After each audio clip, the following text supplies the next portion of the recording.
Imagine looking out your window during a violent political protest. Yeah, you'd expect to see the usual stuff, right? Exactly, like riot police with batons, tear gas, barricades. But instead, swooping out of the sky are these terrifying sheepskin demons with wings made of dank wool. Oh, wow. Yeah, and they are digging these massive holes in the street and snatching your neighbors into unmarked white vans, basically devouring them. Which just sounds like a complete nightmare. Right, a total dark fantasy. But as we'll find out today, describing an event with literal monsters might actually be the most accurate way to record history. Welcome to the deep dive. I know it sounds kind of counterintuitive, but sometimes the facts alone are simply too small to contain the truth of what actually happened. And that is the core of what we are exploring today. We are looking at a 2026 academic article from the Confluence Journal of Multidisciplinary Studies. It's a really fascinating piece. It really is. It was written by Khaloud, and she is deeply analyzing a Moroccan novel called Dreams of Maryam Tair, Blue Boots and Orange Blossoms by Mhani Alaoui. Yeah, and we should clarify, this isn't just a standard book review. No, not at all. It is a profound look at how a genre called magical realism functions as a megaphone. Like, it takes real-world state violence, historical erasure, and massive systemic oppression, and it forces us to finally see it. Which means we are stepping into some incredibly heavy territory here. The source material pulls absolutely no punches when it comes to the darkest parts of human society. Yeah, and we need to put that front and center before we go any further. A quick disclaimer for you listening. This deep dive covers intensely politically charged topics. Right, some very sensitive stuff. Very sensitive. We will be discussing state violence, severe gender oppression, critiques of religious institutions, and sexual nonconformity. So we just want to make it clear that we are here to impartially report on the analysis found in Litrac's academic article. Exactly. We are not endorsing any specific political or religious viewpoints. Right, from the left, the right, or anywhere else. We are simply unpacking the historical context and the literary arguments contained in this source material so you can understand the ideas being presented. Our goal is really just to understand the function of the literature, and why the author chose these specific, often shocking tools to tell her story. Okay, let's unpack this. Before we can really grasp how this novel is telling its story, we have to establish what kind of story it is trying to tell. Which requires a completely different perspective. Right. To do that, the article argues we need to completely redefine the word trauma. Yeah, Litrac actually spends a significant portion of her analysis breaking down early trauma theory just to show why it doesn't work for this book. How so? Well, if you look at the 1990s, the foundational work was pioneered by a theorist named Cathy Caruth. But that framework was intensely Eurocentric. Okay. It was built almost entirely on Freudian psychoanalysis, and it focused heavily on Holocaust studies and combat veterans. So very specific historical moments. Exactly. The entire theory was based on sudden, catastrophic, event-based traumas. Hold on, let me make sure I understand the distinction there. By event-based, you mean something like a natural disaster or a horrific car crash? Yes, precise. Like a singular, highly visible moment that fractures your reality into a clear before and after? That is the exact distinction. A car crash has a defined beginning, middle, and end. But Litrac points out that for marginalized groups in the Global South, including women, people of color, and queer individuals living under deeply oppressive systems, this definition totally fails them. Because their trauma isn't a single explosion? Right. There is no clear before the oppression started. It's just always been there. So the article brings in a different framework developed by theorists Maria Root and Laura S. Brown. They coined the term insidious trauma. Insidious trauma. I want to linger on this because it explains so much about the world. If traditional trauma is the sudden car crash, insidious trauma is like breathing heavily polluted air every single day of your life. That's a really great way to put it. You cannot point to a single isolated Tuesday where the damage happened. There was no crash. But over years and decades, your lungs are still completely ruined. The polluted air analogy captures the mechanics of it perfectly. And the most dangerous part of insidious trauma is that the polluted air is treated as normal. Because everyone is breathing it. Exactly. It is the everyday, repetitive, interpersonal accumulation of wounds caused by systemic oppression.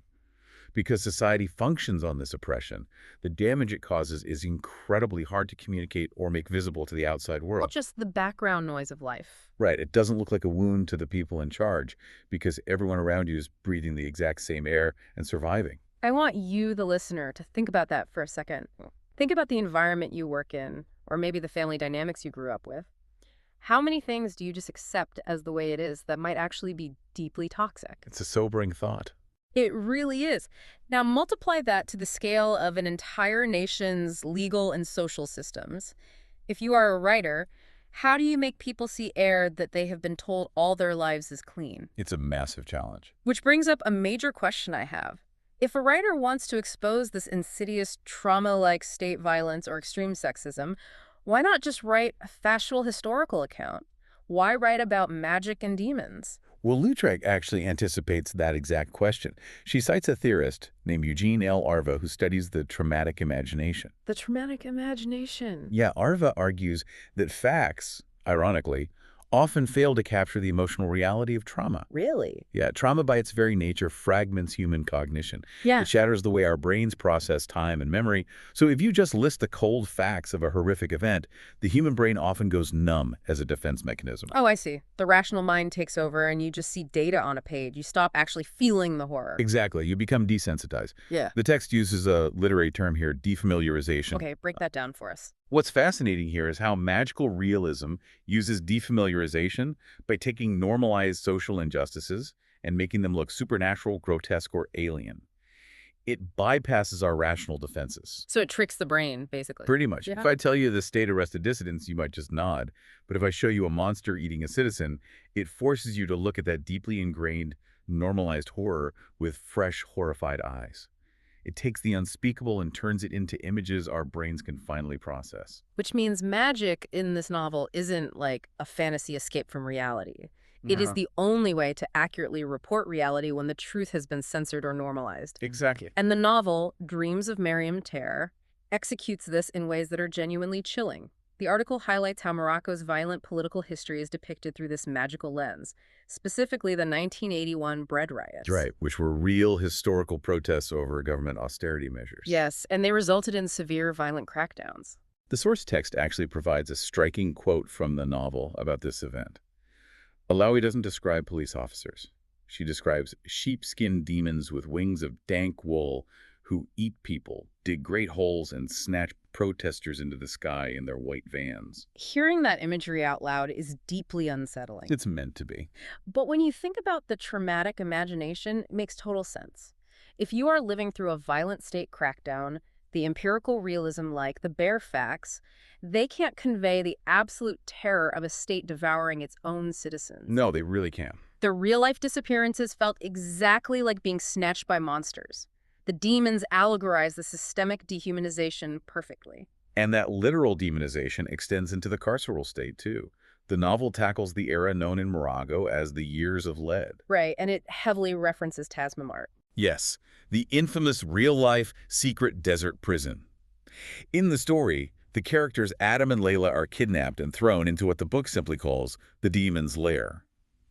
Lautrec analyzes the psychological aftermath of this imprisonment through the lens of psychiatrist Bessel van der Kolk. Oh, he's the author who wrote extensively about how the body keeps the score with trauma, correct? He is, yeah. Yeah. And van der Kolk coined the term speechless terror. Speechless terror. That gives me chills. When Adam physically survives and returns from the lair, he is entirely consumed by this speechless terror.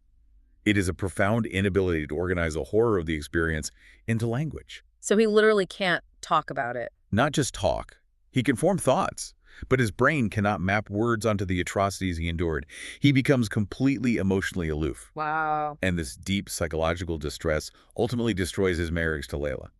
She was also brutally tortured and sexually assaulted by the demons in the lair, but their shared trauma doesn't unite them at all. Because they can't bridge that gap. Exactly. The speechless terror creates an unbridgeable schism between them. So the trauma destroys the very tool they need to heal, which is communication. Perfectly said. And there is another site of state violence in the novel that really stuck with me. It's a place called Bir Sukout, which translates to the Well of Silence. Yes, a very powerful metaphor. It's depicted as an asylum for deviants.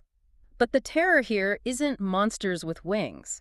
It's a mundane government clerk, simply called the scribe, who sits at a desk and literally dictates the tragic fates of the inmates by typing them out on a typewriter. It is a brilliant escalation of the magical realist logic. Yeah. Metaphor becomes Literal architecture and literal action. It's terrifying, but also, anyone who has ever dealt with the DMV or a Byzantine government bureaucracy can instantly relate to the feeling of your entire life being ruined by a guy in a cheap suit with a stamp. Oh, absolutely. To me, the scribe represents the ultimate bureaucratic nightmare.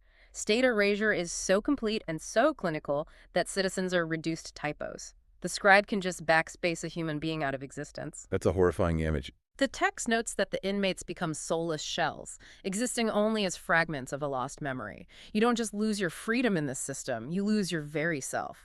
But the terror in this book doesn't stop at the prison walls or the asylum gates. Lautrac's analysis pivots here, showing that if state erasure is the public nightmare, the exact same mechanics of erasure are happening behind closed doors in the home. So it's inescapable. Pretty much. For women in this society, the domestic sphere is just as traumatic as a secret desert prison. Okay, we are diving deep into the insidious trauma of patriarchy now. Lautrac quotes the novel directly, and this line hit me hard. There were many ways to treat daughters in Ibrahim's world, most of them profoundly cruel. It's a gut punch of a sentence. It really is.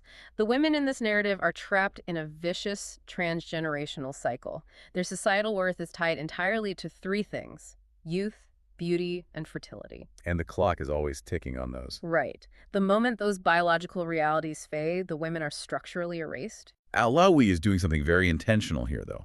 If we connect this to the bigger picture, Lautrac argues she is constructing a feminist counter-archive. A counter-archive, meaning she's rewriting the record. Exactly. The narrative refuses to let these women merely serve as passive victims for the reader's pity. They reclaim their agency. But because the legal and social systems are entirely rigged against them, reclaiming agency requires extreme, sometimes violent, and often taboo measures. The character Aisha is the perfect example of this extreme agency. Aisha is a woman of high social standing. She is actually the architect of her husband Ibrahim's success. She built his life for him. She did. But as she ages, he simply decides to replace her with a younger, fresher co-wife. Aisha faces utter diffuse humiliation, so she reaches back to her roots. Magical roots. Right. She descends from matriarchal tribes in the Sahel, and she possesses a sacred, ancient Timbuktu manuscript. She uses magic, she burns a page of this manuscript while reciting an incantation, and she kills her rival. It's a shocking moment. 4 days later, the new bride is found dead. Now, I had to push back on this a little. Isn't Aisha just becoming the monster here? She commits a murder. How is that a feminist victory? That's a totally fair question. It is highly morally ambiguous, and Lautrac absolutely acknowledges that. But you have to look at the power dynamics at play. Okay, what do you mean? Within the context of the novel society, Aisha's use of magic is a desperate articulation of despair. She has absolutely zero legal recourse. Male adultery is the norm, and her replacement is socially sanctioned by every institution around her. So she's trapped. Completely trapped. She cannot divorce him, she cannot sue him, she cannot publicly shame him. By using the occult, she is shattering the patriarchal power dynamic the only way she physically can. It represents a brutal but effective reversal of household power. She weaponizes the only tool the state hasn't confiscated from her. We see another form of ultimate defiance with Layla, Aisha's daughter. Layla's husband, Adam, the one suffering from the speechless terror we discussed earlier, decides he's going to take a second wife, and he outright refuses to grant Layla a divorce. Again, she's trapped by the system. Totally. So trapped, Layla takes her own life. But the article points out that the novel frames this suicide not as a surrender to despair, but as a deliberate act of defiance. Which is a huge paradigm shift. Right. By ending her life, she refuses to bend to the system, and she breaks the cycle so her own daughter won't have to learn submission. The author weaves an incredible mythological parallel throughout these acts of defiance, too. Alaoui reimagines the ancient myth of Adam and Lilith. Wait, Lilith, as in the mythical first wife of Adam from early folklore before Eve came along. That is the one, yeah. In the mythological tradition, Lilith was Adam's equal, created from the same earth. But she refused to submit to him, so she was exiled and branded a demon, while the submissive Eve was given to Adam as a more compliant replacement. I see where this is going. Yeah, the novel reclaims Lilith as a powerful symbol. Being branded a demon by a patriarchal authority is reframed as a badge of honor, a symbol of female defiance. That's brilliant. Alaoui also weaves in Scheherazade, the famous storyteller from the Arabian Nights, placing her as an ancient, guiding woman living in the Atlas Mountains. Hold on, transhistorical genealogy is the phrase the article uses, right? That is a very academic way of saying what exactly? That these women are basically passing down a magical survival manual across centuries. That is a great way to synthesize it, honestly. Yeah. They are connecting their modern suffering to a lineage of women who said no throughout history. They are proving that this resistance isn't new, it is ancient. Which brings us to the next generation, where the resistance evolves into something completely different. The younger generation doesn't just fight the system or try to reverse the power dynamics in the home, they entirely reject the biological and social norms of society altogether. It's a complete refusal to play the game. Lautrec calls this queer grotesquery as ultimate resistance. This is where the intersectionality of the novel reaches its peak. It brings together class, gender, and sexual nonconformity, viewing them all as interconnected threats to the insidious trauma of the state. We see this vividly in the character of Zora. Zora is a working-class witch, and her magic is inherently subversive. She literally dismantles verses from a male-dominated religious text called the Green Book. Just physically cuts them up. Yeah, she cuts up the words to create her spells, and her lifestyle is just as subversive. She refuses to marry, she takes lovers as she pleases, and rumors swirl that she once loved a foreign woman. Zora's method of magic is fascinating. Think about how she is casting spells. By physically cutting up the Green Book, the rules written by men, she is rearranging the literal fabric of her society to write her own rules. She's editing reality. Exactly. Zora embodies queer grotesquery. She refuses to be confined within the narrow roles of wife, mother, or submissive daughter. So society brands her a monster. They can't handle her freedom. They really can't. They associate her with a folkloric she-devil named Aisha Kandisha. Her freedom, bodily autonomy, and sexual nonconformity are seen as a literal threat to heteronormativity. They view her independence as unnatural, so they project the grotesque onto her. But here's where it gets really interesting, because the novel takes that concept of the grotesque and makes it agonizingly literal with our title character, Maryam. Maryam's physical form is so central to the plot. It really is. Maryam is not your typical idealized literary heroine. She is born from the trauma of her mother, Layla, and her father, Adam. Her body reflects that history. She's born with crooked, uneven legs, transparent skin, and long, tapered fingers. Lautrec points out that this physical grotesqueness is highly intentional. Society demands that women's bodies must be beautiful, pure, and procreative to have any value. So Maryam is a walking defiance of that. Exactly. Maryam's body is a total rejection of that premise. As the spiritual heir to Lilith, her body is an archive of inherited trauma, but it is also a weapon. Her existence does not support the continuation of a heteropatriarchal lineage. She cannot be used by the system. She is basically weaponizing their own disgust. There is a scene that illustrates her visceral powers so well. Her neighbors constantly spit on her and dump trash at her doorstep simply because she's a single woman living alone. Which naturally makes her a witch in their eyes. Of course, but Maryam's magic twists their hatred back on them. She curses the spitters with an affliction of excess saliva, making them choke on their own vitriol, and she turns the trash they dump into this delightful, enchanting perfume that seeps into their homes and contaminates their lives with her presence. She is subjected to the insidious trauma of being queer in a system built to destroy anyone who strays from the norm. But instead of internalizing that trauma, she uses her magical body to queer reality itself. She flips the script entirely. She really does. She rearranges the rules of physics to subvert their attacks. Which leads us to the breathtaking climax of the novel, the final tribunal.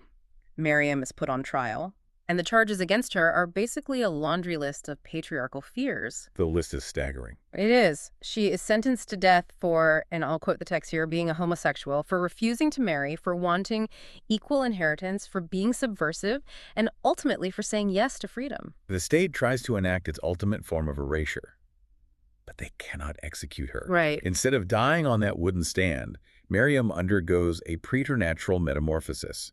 She ceases to be flesh and bone and literally transforms into word and meaning. Wow. Her physical body becomes script. She grows into a force larger than life, and she physically shatters the stand upon which she is being judged. Lautrec refers to this as an act of blissful, creative annihilation. Let's clarify blissful, creative annihilation. She destroys her physical form, which sounds like death, but it's actually the ultimate escape, isn't it? She becomes a very concept of liberation. You can't execute an idea. She escapes the biological confines that the state relies on to oppress her. It proves that marginalized identities, despite facing centuries of historical erasure, cannot be permanently fettered. Because ideas survive. Precisely. By transforming into narrative itself, she ensures that her story and the resistance she represents will outlive the oppressors. It is an incredibly powerful synthesis. So, looking at Khalid-Lautrac's analysis of this novel as a whole, what is the ultimate shift in perspective here? The profound shift is realizing that Mhani Alaoui's use of magical realism does far more than just document the pain of state violence and homophobia. It's an active process. Right. By utilizing the traumatic imagination, the novel takes historically induced victimhood and transforms it into radical resistance. Magic isn't a whimsical escape from reality. It is a necessary vocabulary. It gives them a voice. It provides a new language to speak the unspeakable, and in doing so, it restores the agency of those who have been pushed to the margins. It completely reframes how we conserve stories, and it asks you, the listener, to reconsider the world around you. We talked earlier about the polluted air. The insidious trauma all around us. Yeah. If you start looking for the insidious trauma hiding in plain sight in your own life, the toxic systems we just accept as normal, how might that change the way you view the struggles of the people around you? The people who are branded as difficult or unconventional simply because they are fighting to exist outside the lines drawn for them. It demands a completely different level of empathy and critical observation. It certainly does. Which leaves me with one final thought, something not explicitly covered in the article, but that this entire discussion makes me wonder. What's that? Well, if magical realism is the most accurate way to document the invisible, insidious traumas of the past, what everyday realities of our present moment will the authors of the future need to describe as literal magic or monsters for people to finally see them clearly? That is a haunting question. Thank you so much for joining us on this deep dive.